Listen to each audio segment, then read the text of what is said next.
let's look at the given data carefully. Whenever we see word coding, we should check common patterns.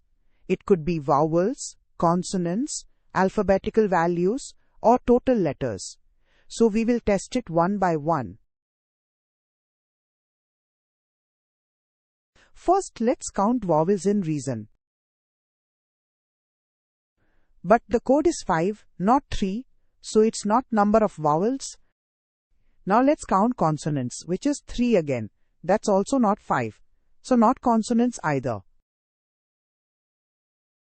Next possibility, maybe it's sum of alphabet positions, but that would give a very large number, not 5. So that seems unlikely. Now let's check total number of letters. Count of letter is 6 and not 5. But one possibility could be count minus 1. Let's check with the second word. Count is 8 and the code given is 7. Again, 8 minus 1 is 7. So the same pattern works again.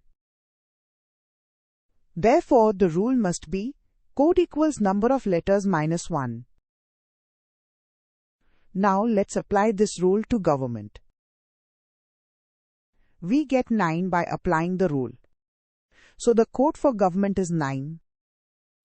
Subscribe us for more such videos.